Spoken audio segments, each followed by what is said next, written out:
ಶ್ರೀ ಗಣಪತಿ ಶಾರದಾ ಗುರುಭ್ಯೋ ನಮಃ. ನಿಗಮ ಕಲ್ಪತರೋರ್ಗಳಿತಂ ಫಲಂ ಶುಕಮುಖಾದಮೃತ ದ್ರವ ಸಂಯುತಂ ಪಿಬತ ಭಾಗವತಂ ರಸಮಾಲಯಂ ಮುಹುರಹೋ ರಸಿಕಾ ಭುವಿ ಭಾವುಕಾಹ.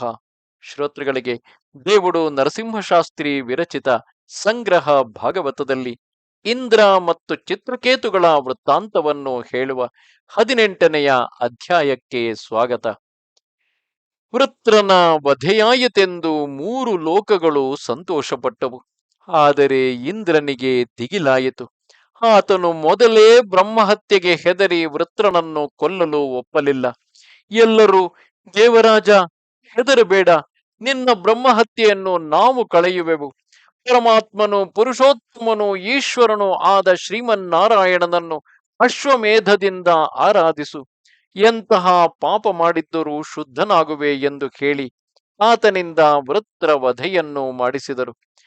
ವೃತ್ರನು ಸಾಯುತ್ತಲೂ ಬ್ರಹ್ಮಹತ್ಯೆಯು ಇಂದ್ರನನ್ನು ಪುನಃ ಆಕ್ರಮಿಸಿತು.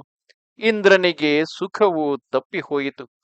ಆ ಹತ್ಯೆಯು ಕ್ಷಯರೋಗದಿಂದ ಕೃಶವಾದ ಮುದುಕಿಯಾಗಿ ಕೆಂಪು ವಸ್ತ್ರವನ್ನುಟ್ಟು ನರೆತಿರುವ ಬಿಳಿಗೂದಲನ್ನು ಬಿರಿಹುಯ್ದುಕೊಂಡು ನಿಲ್ಲು ನಿಲ್ಲು ಎಂದು ಕೂಗುತ್ತಾ ಇಂದ್ರನನ್ನು ಅಟ್ಟಿಸಿಕೊಂಡು ಬಂದಿತು. ಇಂದ್ರನು ಆ ಬ್ರಹ್ಮಹತ್ಯೆಯನ್ನು ಕಂಡು ಹೆದರಿ ಎಲ್ಲೆಲ್ಲಿ ಹೋದರೂ ಅಟ್ಟಿ ಬಿಡುತ್ತಿರುವ ಆ ಪ್ರಾರಬ್ಧ ಕಾಟವನ್ನು ತಪ್ಪಿಸಿಕೊಳ್ಳಲು ಮಾನಸ ಸರೋವರವನ್ನು ಸೂಕ್ಷ್ಮ ರೂಪದಿಂದ ಹೊಕ್ಕು ಅಲ್ಲಿ ಒಂದು ಕಮಲ ನಾಳದ ತಂತುವನ್ನು ಸೇರಿಕೊಂಡನು. ದೇವತೆಗಳಿಗೆ ಹವಿರ್ಭಾಗಗಳನ್ನು ತಂದು ಕೊಡುವವನು ಅಗ್ನಿಯು. ಆತನು ನೀರಿನಲ್ಲಿ ಪ್ರವೇಶಿಸುವಂತಿಲ್ಲ. ಹೀಗಾಗಿ ಇಂದ್ರನಿಗೆ ಯಾವ ಭೋಗವೂ ಇಲ್ಲವಾಯಿತು. ಹೀಗೆ ಆ ಇಂದ್ರನು 1,000 ವರ್ಷ ಆ ಕಮಲನಾಳದಲ್ಲಿ ಅಡಗಿರಬೇಕಾಯಿತು. ಅಷ್ಟು ಕಾಲವು ನಹುಷ ಚಕ್ರವರ್ತಿಯು ಸ್ವರ್ಗವನ್ನು ಆಳಿದನು. ಕೊನೆಗೆ ಆತನಿಗೆ ಶಾಪವು ಬಂದು ಅಜಗರನಾದನು, ಅಂದರೆ ದೊಡ್ಡ ಸರ್ಪವಾದನು. ಆ ವೇಳೆಗೆ ಇಂದ್ರನಿಗೆ ಪರಮಾತ್ಮನ ಧ್ಯಾನದಿಂದಲೂ ಲಕ್ಷ್ಮೀದೇವಿಯ ಅನುಗ್ರಹದಿಂದಲೂ ದಿಗ್ದೇವತೆಗಳ ಕೃಪೆಯಿಂದಲೂ ಆ ಪಾಪವು ಕಳೆಯಿತು. ಆತನು ಹೊರಗೆ ಬಂದು ಅಶ್ವಮೇಧವನ್ನು ಮಾಡಿದನು. ಹತ್ಯೆಯು ಶ್ರೀಮನ್ನಾರಾಯಣ ದಯೆಯಿಂದ ಸೂರ್ಯನ ಎದುರಿರುವ ಮಂಜಿನಂತೆ ಕರಗಿ ಹೋಯಿತು. ಈ ಕಥೆಯನ್ನು ಕೇಳಿ ಪರೀಕ್ಷಿದ್ರಾಜನು ವೃತ್ರಾಸುರನಿಗೆ ಭಗವಂತನಾದ ನಾರಾಯಣನಲ್ಲಿ ಭಕ್ತಿಯು ಹೇಗೆ ಬಂತು ಎಂದು ಕೇಳಿದನು. ಶ್ರೀ ಶುಕಮುನಿಯು ಹೇಳಿದನು, ನೀನು ಕೇಳಿದ ಪ್ರಶ್ನೆಗೆ ಉತ್ತರವಾಗಿ ವ್ಯಾಸರು, ನಾರದರು, ದೇವಲರು ಹೇಳಿರುವ ಒಂದು ಇತಿಹಾಸವನ್ನು ಹೇಳುವೆನು ಕೇಳು. ಹಿಂದಿನ ಕಾಲದಲ್ಲಿ ಚಿತ್ರಕೇತುವೆಂಬ ಚಕ್ರವರ್ತಿಯಿದ್ದನು. ಆತನಿಗೆ ಬೇಕಾದ ಐಶ್ವರ್ಯವೆಲ್ಲ ಇತ್ತು. ಆತನು ಅನೇಕ ಮಂದಿ ಮಡದಿಯರನ್ನು ಮದುವೆಯಾದರೂ ಮಕ್ಕಳಾಗಲಿಲ್ಲ. ಆತನಿಗೆ ತಾನು ಅಪುತ್ರನೆಂಬ ಚಿಂತೆಯು ಬಹಳವಾಯಿತು. ಹೀಗೆ ಆತನು ವ್ಯಥಿಸುತ್ತಿರುವಾಗ ಆತನ ಬಳಿಗೆ ಅಂಗೀರಸ್ಸೆಂಬ ಮುನೀಂದ್ರನು ಬಂದನು. ಆತನು ಚಿತ್ರಕೇತುವಿನ ಚಿಂತೆಯನ್ನು ತಿಳಿದು ಒಂದು ಯಜ್ಞವನ್ನು ಮಾಡಿಸಿ, ಎಲೈ ರಾಜನೇ, ಯಜ್ಞ ಫಲವಾಗಿ ನಿನಗೆ ಒಬ್ಬ ಮಗನು ಆಗುವನು. ಅವನಿಂದ ನಿನಗೆ ಸುಖವೂ ದುಃಖವೂ ಆಗುವುದು ಎಂದು ಹೇಳಿ ಹೊರಟು ಹೋದನು. ಯಜ್ಞದ ಫಲವಾಗಿ ಆತನಿಗೆ ಹಿರಿಯ ಹೆಂಡತಿಯಲ್ಲಿ ಒಬ್ಬ ಮಗನಾದನು. ಆಗ ಚಿತ್ರಕೇತುವಿಗೆ ಆದ ಸಂತೋಷವು ಅಷ್ಟಿಷ್ಟಲ್ಲ, ಹುಟ್ಟು ಬಡವನಿಗೆ ನಿಧಿಯು ಸಿಕ್ಕಿದಂತಾಯಿತು.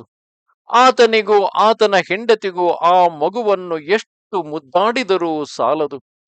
ಇದನ್ನು ಕಂಡು ಆತನ ಇತರ ಪತ್ನಿಯರಿಗೆ ಬಹು ಸಂಕಟವಾಯಿತು. ತಾವು ಬದುಕಿದ್ದರೂ ಸತ್ತಂತೆಯೇ ಸರಿ ಎನ್ನಿಸಿತು. ಅದರಿಂದ ಅವರು ಆ ಮಗುವಿಗೆ ಗುಟ್ಟಾಗಿ ವಿಷವನ್ನು ಹಾಕಿ ಕೊಂದರು. ಸತ್ತ ಮಗುವನ್ನು ಕಂಡು ಚಿತ್ರಕೇತು ದಂಪತಿಗಳು ತಮ್ಮ ದುಃಖದಿಂದ ಲೋಕಗಳನ್ನೆಲ್ಲ ತುಂಬಿದರು. ಅವರ ರೋಧನವು ಕೊನೆಯಿಲ್ಲವಾಯಿತು. ಅಪಾರವಾದ ದುಃಖವು ಸಮುದ್ರವಾಗಿ ಚಿತ್ರಕೇತು ದಂಪತಿಗಳು ತಾವು ಅದರಲ್ಲಿ ಮುಳುಗಿ ತಮಗೆ ಬೇಕಾದವರನ್ನು ಮುಳುಗಿಸಿದರು. ಆಗ ಆ ಅಪಾರವಾದ ಶೋಕರಾಶಿಯನ್ನು ಕಳೆಯಲು ಅಂಗೀರಸ್ಸು ಮತ್ತು ನಾರದರು ಇಬ್ಬರೂ ಬಂದರು.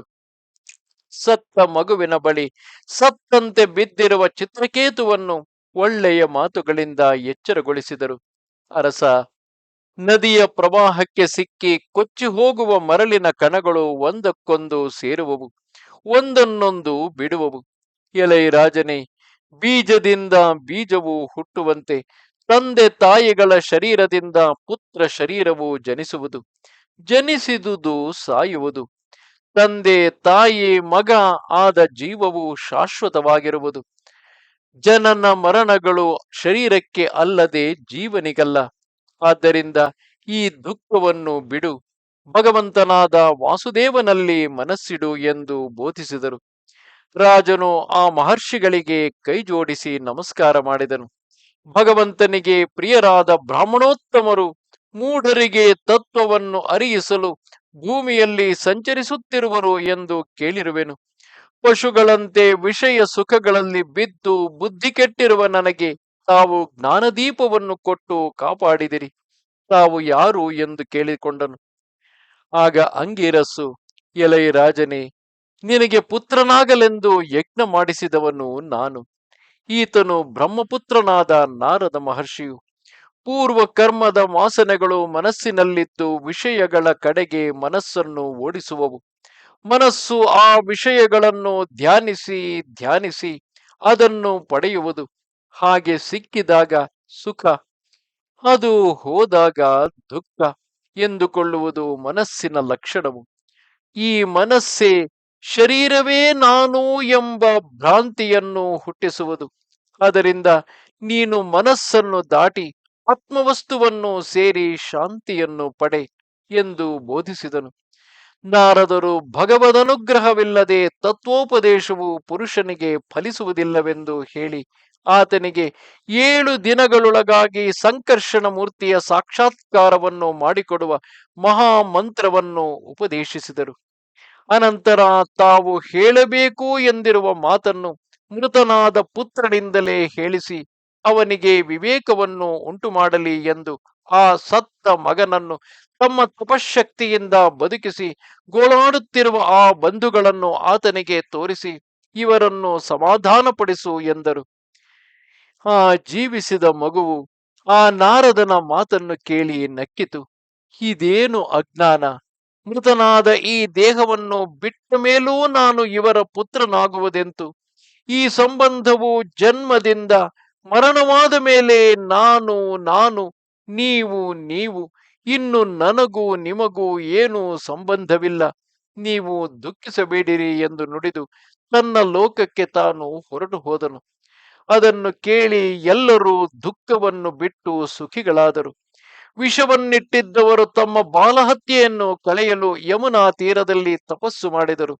ಚಿತ್ರಕೇತುವು ನಾರದರು ಉಪದೇಶಿಸಿದ ಮಹಾಮಂತ್ರವನ್ನು 7 ದಿನಗಳು ಜಪಿಸಿ ವಿದ್ಯಾಧರ ಚಕ್ರವರ್ತಿಯಾದನು. ಆತನಿಗೆ ಸಂಕರ್ಷಣ ಮೂರ್ತಿಯು ದರ್ಶನವನ್ನು ಕೊಟ್ಟನು. ಆತನು ಸಂಕರ್ಷಣನ ದಯೆಯಿಂದ ಕೃತಾರ್ಥನಾಗಿ ಗಗನದಲ್ಲಿ ಸಂಚರಿಸುತ್ತಿದ್ದನು. ವಿದ್ಯಾಧರನಾದ ಚಿತ್ರಕೇತುವು ಒಮ್ಮೆ ಸಂಚಾರ ಮಾಡುತ್ತಾ ಕೈಲಾಸಕ್ಕೆ ಬಂದನು. ಅಲ್ಲಿ ಕೈಲಾಸದಲ್ಲಿ ತನ್ನ ತೊಡೆಯ ಮೇಲೆ ಪಾರ್ವತಿಯನ್ನು ಕುಳ್ಳಿರಿಸಿಕೊಂಡು ಎಡಗೈಯಿಂದ ತಬ್ಬಿಕೊಂಡಿರುವ ಪರಶಿವನನ್ನು ನೋಡಿ ಆತನಿಗೆ ನಗು ಬಂತು. ಎಲ್ಲರೂ ಏಕಾಂತದಲ್ಲಿ ಮಾಡುವ ಕೆಲಸವನ್ನು ಸಭೆಯಲ್ಲಿ ಮಾಡುವ ಈ ಪರಶಿವನಿಗೆ ಇಷ್ಟು ನಾಚಿಕೆಯಿಲ್ಲವಲ್ಲ ಎಂದು ಬಿಟ್ಟನು. ಪರಶಿವನು ಅದನ್ನು ಕೇಳಿದರೂ ಸುಮ್ಮನಿದ್ದನು. ಗೌರಿ ದೇವಿಯು, ನೀನು ಜಗದ್ಗುರುವಾದ ಪರಮೇಶ್ವರನನ್ನು ತಿರಸ್ಕರಿಸಿದೆ. ಅದರಿಂದ ಎಲೈ ದುರ್ಬುದ್ಧಿಯೇ, ನೀನು ಪಾಪಿಯಾದ ರಾಕ್ಷಸನಾಗಿ ಹುಟ್ಟು ಎಂದು ಶಾಪವನ್ನು ಕೊಟ್ಟಳು.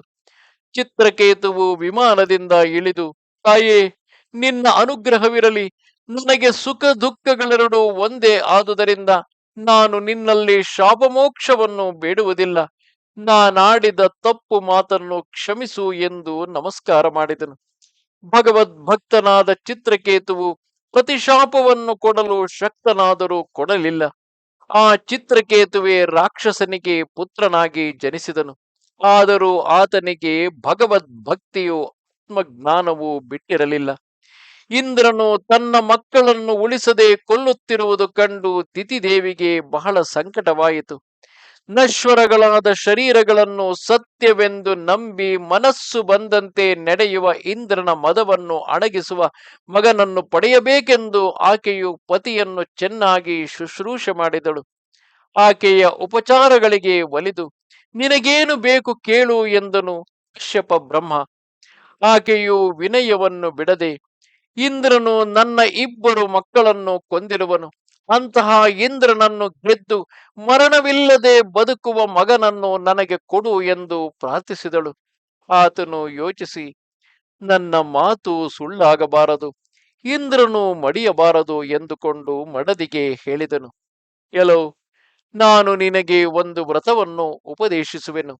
ಆ ವ್ರತವನ್ನು 1 ವರ್ಷದವರೆಗೂ ತಪ್ಪದೆ ಕ್ರಮವಾಗಿ ನಡೆಸಿದರೆ ಅವನು ಶತ್ರುವನ್ನು ಕೊಲ್ಲುವನು, ಇಲ್ಲವಾದರೆ ಅವನು ದೇವತೆಗಳ ಕಡೆಯಾಗುವನು ಎಂದು ಹೇಳಿ ಆಕೆಗೆ ಪುಂಸವನವೆಂಬ ವ್ರತವನ್ನು ಉಪದೇಶ ಮಾಡಿದನು. ದಿತಿದೇವಿಯು ಭಕ್ತಿಯಿಂದ ವ್ರತವನ್ನು ನಡೆಸಿದಳು. ಮಹೇಂದ್ರನು ಆಕೆಯ ಉದ್ದೇಶವನ್ನು ತಿಳಿದು ವಿನಯದಿಂದ ಬಂದು ಆಕೆಗೆ ಸೇವೆಯನ್ನು ಮಾಡತೊಡಗಿದನು. ಹೇಗಾದರೂ ವೃತಲೋಪವಾದರೆ ಸಾಕು ಎಂದು ಕಣ್ಣಿಟ್ಟು ಕಾಯುತ್ತಿದ್ದನು. ಹೀಗಿರುವಲ್ಲಿ ಒಂದು ದಿನ ದಿತಿದೇವಿಯು ದೇವಮಾಯೆಗೆ ಸಿಕ್ಕಿ ಕಾಲು ತೊಳೆದುಕೊಳ್ಳದೆ ಅಶುಚಿಯಾಗಿ ಮಲಗಿ ನಿದ್ರಿಸಿದಳು. ಸಮಯವನ್ನು ಕಾದಿದ್ದ ಇಂದ್ರನು ತನ್ನ ಯೋಗಮಾಯ ಬಲದಿಂದ ಆಕೆಯ ಗರ್ಭವನ್ನು ಹೊಕ್ಕು ಅಲ್ಲಿ ಅಲ್ಲಿ ಗರ್ಭದಲ್ಲಿ ಮುದ್ದೆಯಂತೆ ಹೊಳೆಯುತ್ತಿರುವ ಪಿಂಡವನ್ನು 7 ಭಾಗಗಳಾಗಿ ಕಡಿದನು. ಕಡಿದರೂ ಸಾಯದೆ ಆ ಪಿಂಡ ಭಾಗಗಳು ಅಳುತ್ತಿರಲು, ಅಳಬೇಡ ಅಳಬೇಡ, ಮಾರುದ ಮಾರುದ ಎಂದು ಇನ್ನೂ 7 ತುಂಡುಗಳಾಗಿ ಕತ್ತರಿಸಿದನು. ಅವೆಲ್ಲವೂ ಇಂದ್ರನಿಗೆ ಕೈಮುಗಿದು, ನಾವು ನಿನ್ನ ಸೋದರರು, ನೀನು ಹೇಳಿದಂತೆ ಕೇಳುವೆವು, ನಮ್ಮನ್ನು ಕೊಲ್ಲಬೇಡ ಎಂದು ಪ್ರಾರ್ಥಿಸಿದರು. ಇಂದ್ರನು ಹಾಗಾದರೆ ಸರಿ ಎಂದು ಸುಮ್ಮನಾದನು. ಆ 49 ತುಂಡುಗಳು 49 ದೇವತೆಗಳಾದರು. ಅವರಿಗೆ ಮಾತೃವಿನ ಕಡೆಯಿಂದ ಬರಬೇಕಾಗಿದ್ದ ರಾಕ್ಷಸತ್ವವು ಬರಲಿಲ್ಲ. ಅವರು ಮಹಾವಿಷ್ಣುವಿನ ಅನುಗ್ರಹವನ್ನು ಪಡೆದು ಯಜ್ಞ ಭಾಗಗಳನ್ನು ಪಡೆದರು. ಅವರೆಲ್ಲರೊಡನೆ ಇಂದ್ರನು ಗರ್ಭದಿಂದ ಹೊರಕ್ಕೆ ಬಂದನು. ದಿತಿದೇವಿಯು ಎಚ್ಚೆತ್ತು ಆ 49 ಮಕ್ಕಳನ್ನು ನೋಡಿದಳು. ಇಂದ್ರನು ಆಕೆಗೆ ನಮಸ್ಕಾರ ಮಾಡಿ ತಾನು ಮಾಡಿದುದನ್ನು ಹೇಳಿ ತನ್ನ ಅಪರಾಧವನ್ನು ಕ್ಷಮಿಸು ಎಂದು ಆಕೆಯ ಆಶೀರ್ವಾದವನ್ನು ಪಡೆದು ಮರುತ್ತುಗಳನ್ನು ಮಾರುದ ಎಂದು ಹೇಳುವಾಗ ಅವರ ಜನ್ಮ ಸಮಯದಲ್ಲಿ ಹೇಳಿದ್ದರಿಂದ ಮರುತ್ತುಗಳೆಂದೇ ಹೆಸರಾದ ಅವರನ್ನು ಕರೆದುಕೊಂಡು ತನ್ನ ಲೋಕಕ್ಕೆ ಹೊರಟು ಹೋದನು. ಶುಕ ಮಹರ್ಷಿಯು ಪರೀಕ್ಷಿತ್ತಿನ ಕೋರಿಕೆಯಂತೆ ಆ ಪುಂಸವನ ವ್ರತವನ್ನು ವಿಸ್ತಾರವಾಗಿ ವರ್ಣಿಸಿದನು. ಆ ವ್ರತದಿಂದ ನಾರಾಯಣರನ್ನು ಪೂಜಿಸಿದವರಿಗೆ ಎಲ್ಲ ಇಷ್ಟಾರ್ಥಗಳು ಕೈಗೂಡುವವು. ಇದರೊಂದಿಗೆ 18ನೆಯ ಅಧ್ಯಾಯವು ಸಮಾಪ್ತವಾದುದು. ನಮಸ್ತೆ ಶಾರದೆ ದೇವಿ ಕಾಶ್ಮೀರ ಪುರವಾಸಿನಿ, ತ್ವಾಮಹಂ ಪ್ರಾರ್ಥಯೇ ನಿತ್ಯಂ, ವಿದ್ಯಾದಾನಂಚ ದೇಹಿಮೆ. ನಮಸ್ಕಾರ.